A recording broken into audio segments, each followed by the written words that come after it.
स्वागत है दोस्तों आपका हमारे YouTube चैनल वैशाली जिसमें मैं लेकर आई हूँ आज आपके लिए बहुत ही इम्पोर्टेंट क्वेश्चन जो आपके आने वाले प्रतियोगी परीक्षाओं में आपकी काफ़ी मदद करने वाली है। तो आइए देखते हैं हम इन सभी प्रश्नों को। तो पहला प्रश्न है, नई शिक्षा नीति 2020 के तहत 10+2 के शिक्षा मॉडल के स्थान पर किस पाठ्यक्रम को लॉन्च किया गया है? तो इसका सही उत्तर है सी, 5+3+3+4। अगला प्रश्न है, G7 देशों का सदस्य कौन सा देश नहीं है? तो इसका सही उत्तर है डी, भारत। अगला प्रश्न है, मुक्त सार्वजनिक परिवहन प्रदान करने वाला कौन सा देश दुनिया का पहला देश बन गया है? तो इसका सही उत्तर है डी, लक्ज़मबर्ग। अगला प्रश्न है, अंतर्राष्ट्रीय जैव विविधता दिवस हर वर्ष मनाया जाता है। तो इसका सही उत्तर है ए, 22 मई को। अगला प्रश्न है, रोहतांग सुरंग का नाम पूर्व प्रधानमंत्री अटल बिहारी वाजपेयी के नाम पर रखा गया है जो 2 स्थानों को जोड़ता है। तो इसका सही उत्तर है ए, लेह और मनाली को जोड़ता है। अगला प्रश्न है, बैंकिंग क्षेत्र में सुधार के बाद अब सार्वजनिक क्षेत्र के बैंकों की संख्या कितनी रह जाएगी? तो इसका सही उत्तर है सी, 12। अगला प्रश्न है, हाल ही में मारिया शारापोवा ने खेल से संन्यास की घोषणा की है, वह किस खेल से संबंधित हैं? तो इसका सही उत्तर है ए, टेनिस से। अगला प्रश्न है, केंद्र सरकार ने हाल ही में प्रवासी भारतीय केंद्र का नाम बदलकर कर दिया है। तो इसका सही उत्तर है सी, सुषमा स्वराज भवन। अगला प्रश्न है, मेरा इंडिया अभियान के तहत कब तक मलेरिया उन्मूलन का लक्ष्य है? तो इसका सही उत्तर है डी, 2030 तक। अगला प्रश्न है, प्रधानमंत्री मोदी जी ने अपने दूसरे कार्यकाल में पहली विदेश यात्रा किस देश का किया है? तो इसका सही उत्तर है ए, मालदीव का। अगला प्रश्न है, रणजी के पहले सत्र में सर्वाधिक विकेट लेने का रिकॉर्ड किसने बनाया? तो इसका सही उत्तर है बी, आशुतोष अमर ने।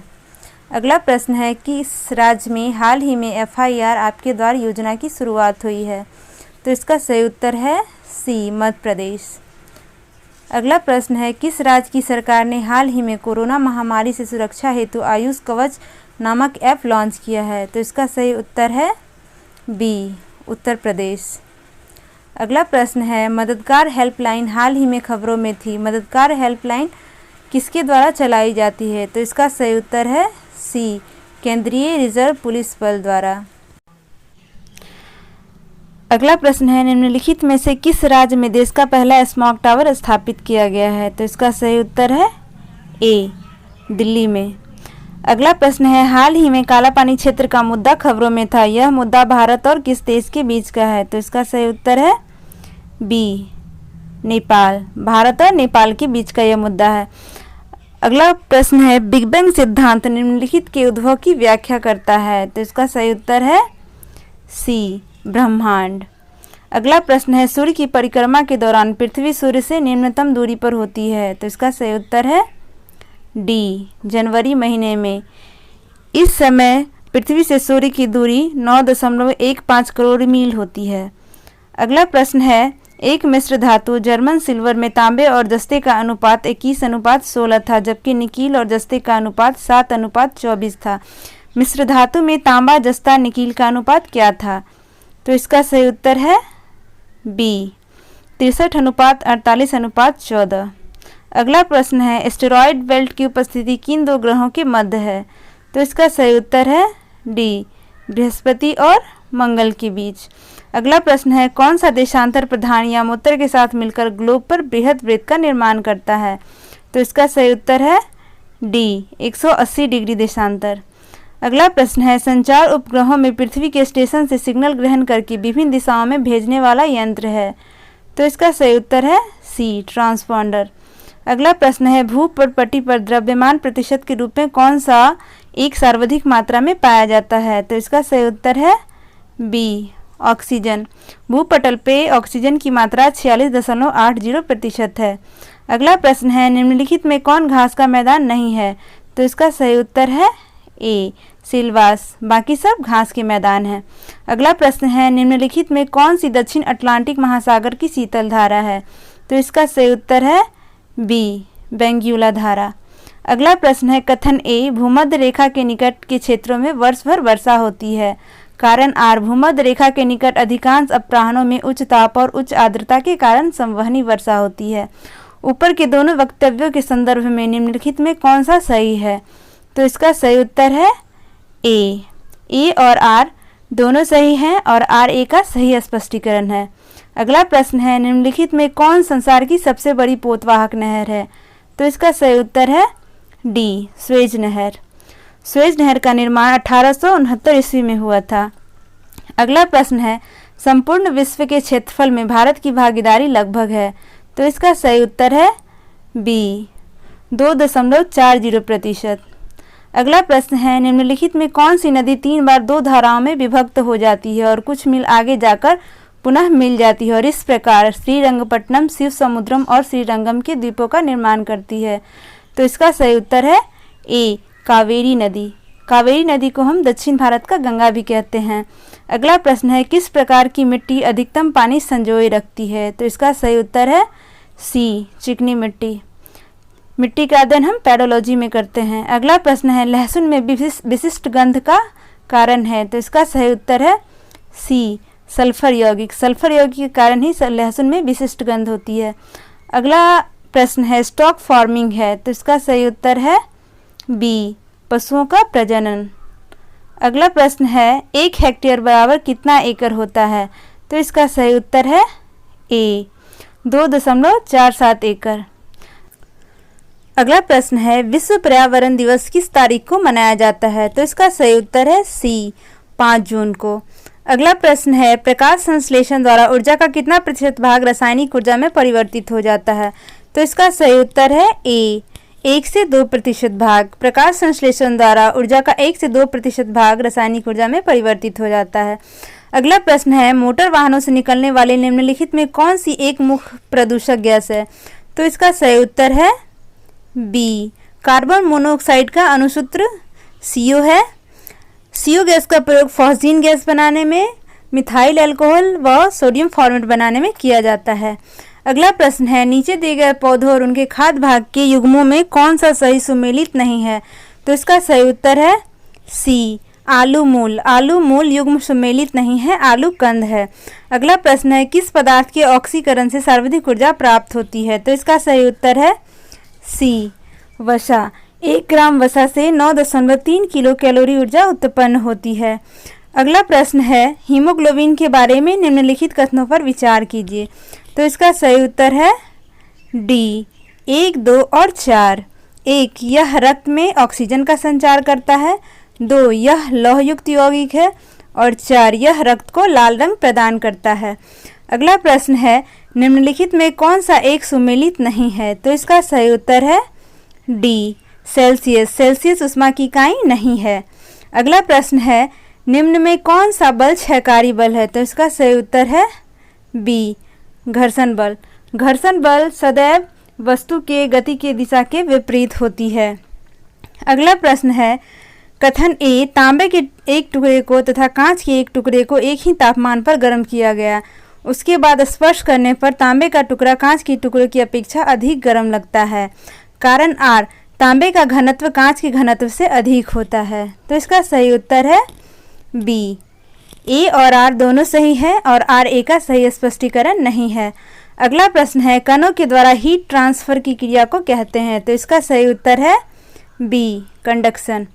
अगला प्रश्न है, निम्नलिखित में कौन जल को जीवाणु मुक्त करने हेतु प्रयुक्त होता है? तो इसका सही उत्तर है बी, क्लोरीन डाइऑक्साइड। जल में अधिक मात्रा में आयरन, आर्सेनिक व फ्लोराइड जैसे तत्व मौजूद होते हैं जो स्वास्थ्य के लिए हानिकारक होते हैं। अगला प्रश्न है, ऑक्टेन संख्या द्वारा किसकी गुणवत्ता मापी जाती है? तो इसका सही उत्तर है बी, पेट्रोल की। अगला प्रश्न है, सोडियम वाष्प लैंप प्रायः सड़क प्रकाश के लिए प्रयुक्त होते हैं क्योंकि? तो इसका सही उत्तर है बी, क्योंकि इसका प्रकाश एक वर्णीय है और पानी की बूंदों से गुजरने पर यह विभक्त नहीं होता है। अगला प्रश्न है, निम्नलिखित द्रवों में कौन सा ऊष्मा का बहुत अच्छा चालक है? तो इसका सही उत्तर है ए, पारा। पारा ऊष्मा का बहुत अच्छा चालक है। अगला प्रश्न है, पानी की अस्थायी कठोरता के लिए निम्न में कौन उत्तरदायी है? तो इसका सही उत्तर है ए, कैल्शियम और मैग्नीशियम के क्लोराइड्स व सल्फेट्स। जल की कठोरता यदि जल को उबालने से दूर हो जाती है तो ऐसी कठोरता अस्थायी कठोरता कहलाती है। अगला प्रश्न है, शराब पीकर वाहन चालक के श्वसन परीक्षण में यातायात पुलिस क्या इस्तेमाल करती है? तो इसका सही उत्तर है ए, पोटेशियम डाइक्रोमेट। अगला प्रश्न है, गैस बिल्डिंग में सामान्यतः प्रयुक्त ईंधन गैस है, तो इसका सही उत्तर है सी, एसीटिलीन। अगला प्रश्न है, हाइड्रोक्सी समूह वाला ऑर्गेनिक अम्ल है, तो इसका सही उत्तर है ए, बेंजोइक अम्ल। अगला प्रश्न है, दूध को निम्न विधि से एक रूप किया जाता है, तो इसका सही उत्तर है सी, इसके वसा कणों को सेंट्रीफ्यूज की सहायता से सूक्ष्म आकार में बदला जाता है। अगला प्रश्न है, हरे फलों को कृत्रिम रूप से पकाने के लिए कैल्शियम कार्बाइड का प्रयोग किया जाता है क्योंकि यह उत्पन्न करता है, तो इसका सही उत्तर है सी, एसीटिलीन। अगला प्रश्न है, सूची 1 को सूची 2 से सुमेलित कीजिए तथा नीचे दिए गए कूटों से सही उत्तर चुनिए, तो इसका सही उत्तर है ए 3, 2, 1, 4। हड़प्पा रावी नदी के किनारे स्थित है। कालीबंगा घग्गर नदी के किनारे स्थित है। लोथल भोगवा नदी के किनारे स्थित है। रोपर सतलज नदी के किनारे स्थित है। अगला प्रश्न है, महात्मा बुद्ध के संबंध में निम्नलिखित कथनों में कौन सही है? तो इसका सही उत्तर है डी, 1, 2, 3 तथा 4। उनका जन्म कपिलवस्तु में हुआ था। 2, उन्होंने बोध गया में ज्ञान प्राप्त किया था। 3, उन्होंने वैदिक धर्म को अस्वीकार किया था। 4, उन्होंने आर्य सत्य का प्रचार किया था। अगला प्रश्न है, रज्जुक थे, तो इसका सही उत्तर है बी, मौर्य शासन के अधिकारी। रज्जुक का उल्लेख अशोक के शिलालेख में मिलता है। अगला प्रश्न है, अद्वैत दर्शन के संस्थापक हैं, तो इसका सही उत्तर है ए, शंकराचार्य। शंकराचार्य ने मायावाद का खंडन किया था। अगला प्रश्न है, महाबलीपुरम के रथ मंदिरों का निर्माण किसने करवाया था? तो इसका सही उत्तर है ए, नरसिंहवर्मन प्रथम। रथ मंदिरों को सप्त पैगोरा भी कहा जाता है। अगला प्रश्न है, हाल ही में साइबर सेफ वुमन पहल निम्नलिखित में से किस राज्य द्वारा शुरू की गई है? तो इसका सही उत्तर है बी, महाराष्ट्र द्वारा। अगला प्रश्न है, किस चालुक्य शासक ने थानेश्वर व कन्नौज के महान शासक हर्षवर्धन को नर्मदा के तट पर परास्त किया और उसे दक्षिण बढ़ने से रोका? तो इसका सही उत्तर है बी, पुलकेशिन द्वितीय। चालुक्य वंश के महानतम शासक पुलकेशिन द्वितीय थे। अगला प्रश्न है, महमूद गजनवी का भारत में अंतिम या 17वां आक्रमण किसके विरुद्ध था? तो इसका सही उत्तर है डी, जाटों के विरुद्ध। महमूद गजनवी को भारत में बूथ सीतन या मूर्ति भंजन भी कहा जाता है। अगला प्रश्न है, निम्न में से किस सुल्तान ने कुतुब मीनार की 5वीं मंजिल का निर्माण कराया? तो इसका सही उत्तर है डी, सिकंदर लोदी। कुतुब मीनार का निर्माण कुतुबुद्दीन ऐबक ने किया था, लेकिन इसके निर्माण कार्य को पूरा इल्तुतमिश ने किया था। अगला प्रश्न है, निम्नलिखित में कौन सा युग्म सही सुमेलित नहीं है? तो इसका सही उत्तर है डी, चंदेरी का युद्ध। चंदेरी का युद्ध 1528 ईस्वी में हुआ था, बाबर और मेदिनी राय के बीच। अगला प्रश्न है, अंग्रेजों का फोर्ट विलियम कहाँ स्थित है? तो इसका सही उत्तर है बी, कलकत्ता। फोर्ट विलियम की स्थापना 1700 ईस्वी में हुआ। फोर्ट विलियम का नाम राजा विलियम तृतीय के नाम पर रखा गया है। अगला प्रश्न है, सर्वेंट्स ऑफ इंडिया सोसाइटी की स्थापना किसने की थी? तो इसका सही उत्तर है डी, गोपाल कृष्ण गोखले ने। 1905 ईस्वी में मुंबई में सर्वेंट्स ऑफ इंडिया सोसाइटी की स्थापना की गई। अगला प्रश्न है, निम्नलिखित में कौन क्रांतिकारी पत्र वंदे मातरम के संपादक थे? तो इसका सही उत्तर है ए, श्यामजी कृष्ण वर्मा। श्यामजी कृष्ण वर्मा ने 1905 ईस्वी में इंडिया हाउस की स्थापना की। अगला प्रश्न है, सारथी ने एक बैंक में 3125 जमा किए जिस पर बैंक द्वारा 8% साधारण ब्याज वार्षिक देय था। यदि सारथी ने धन 5 साल के लिए बैंक में रखा हो तो वह कितना ब्याज अर्जित करेगा? तो इसका सही उत्तर है बी 1250। अगला प्रश्न है द्वितीय विश्व युद्ध के बाद 1946 में कौन भारत आया था? तो इसका सही उत्तर है बी कैबिनेट मिशन योजना। कैबिनेट मिशन ने अपना प्रस्ताव 16 मई 1946 में प्रकाशित किया था। कैबिनेट मिशन की 3 महत्वपूर्ण बातें कही गई थी। पहला, अंतरिम सरकार का गठन। दूसरा, पाकिस्तान की मांग को अस्वीकार करना। तीसरा, संविधान सभा का गठन करना। अगला प्रश्न है केंद्र में द्वैध शासन किस अधिनियम के अंतर्गत स्थापित किया गया? तो इसका सही उत्तर है सी भारत सरकार अधिनियम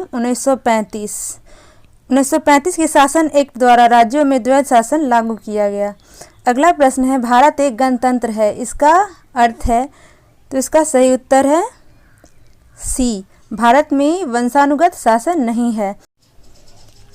अगला प्रश्न है मौलिक अधिकारों के अंतर्गत कौन सा अनुच्छेद बच्चों के शोषण से संबंधित है?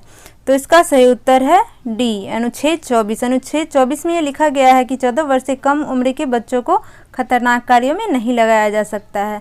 अगला प्रश्न है निम्नांकित में से किस प्रकार के प्राधिकार भारत के राष्ट्रपति को प्राप्त है? तो इसका सही उत्तर है डी औपचारिक और विधिक, और चौथा है संवैधानिक और नाममात्र। अगला प्रश्न है एक जौहरी ने हीरे का एक हार विशिष्ट रूप से बनाया और उसके विक्रय मूल्य 10 लाख तय किया। इसके निर्माण में कच्चे माल सहित जौहरी ने 3 लाख रुपए का निवेश किया था और 2 लाख रुपए का श्रम शुल्क भुगतान किया था। यदि कच्चे माल की लागत का 20% सोना था तो सोना खरीदने के लिए जौहरी ने कितनी रकम खर्च की थी? तो इसका सही उत्तर है ए 60,000। अगला प्रश्न है विधान परिषद किसी साधारण विधेयक को निम्नलिखित में से किस अवधि तक रोक सकती है?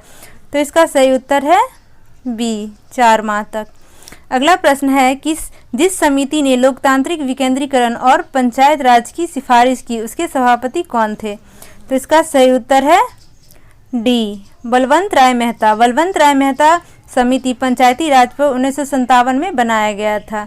अगला प्रश्न है सूची 1 को सूची 2 से सुमेलित कीजिए और सूचियों के नीचे दिए गए कूट की सहायता से सही उत्तर चुनिए। तो इसका सही उत्तर है डी 3, 4, 2, 1।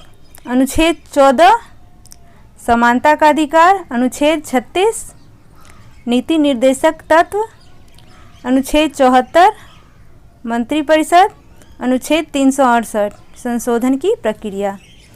अगला प्रश्न है नीचे 2 वक्तव्य दिए गए हैं जिनमें एक को कथन ए कहा गया है और दूसरे को आर कहा गया है। कथन ए संसद और राज्य विधानमंडलों में महिलाओं के लिए 33% सीटों के आरक्षण के लिए संविधान संशोधन की आवश्यकता नहीं है। कारण आर चुनाव लड़ने वाले राजनीतिक दल बिना किसी संविधान संशोधन के जितनी सीटों पर वे चुनाव लड़ रहे हैं उसके 33% को महिलाओं के लिए निगत कर सकते हैं। तो इसका सही उत्तर है डी ए गलत है परंतु आर सही है। भारत में नियोजित अर्थव्यवस्था आधारित है। तो इसका सही उत्तर है बी समाजवादी व्यवस्था पर। भारत की नियोजित अर्थव्यवस्था समाजवादी मॉडल पर आधारित है। अगला प्रश्न है पिछड़े देशों के लिए रोलिंग प्लान का सुझाव किसके द्वारा दिया गया था? तो इसका सही उत्तर है ए जी मेडल द्वारा। रोलिंग प्लान की शुरुआत 1978 ईस्वी में हुई परंतु 1980 में आते आते कांग्रेस दल द्वारा इसे समाप्त कर दिया गया। अगला प्रश्न है भारत में गरीबी रेखा के नीचे रहने वाले का प्रतिशत है तेंदुलकर समिति के अनुसार। तो इसका सही उत्तर है ए लगभग 21.9। अगला प्रश्न है हाल ही में कोलकाता बंदरगाह के नाम किनके नाम पर रखने की घोषणा प्रधानमंत्री नरेंद्र मोदी जी ने की है? तो इसका सही उत्तर है डी श्यामा प्रसाद मुखर्जी। अगला प्रश्न है निम्नलिखित पर विचार कीजिए।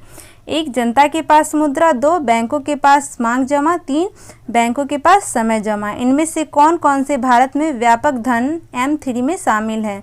तो इसका सही उत्तर है डी 1, 2 और 3। जनता के पास मुद्रा, बैंकों के पास मांग जमा और बैंकों के पास समय जमा। अगला प्रश्न है रुपए की परिवर्तनीयता का तात्पर्य है। तो इसका सही उत्तर है सी रुपये को अन्य प्रमुख मुद्राओं को रुपये में मुक्त रूप में परिवर्तित करके देने की अनुमति। अगला प्रश्न है ब्रेक इवन बिंदु क्या है?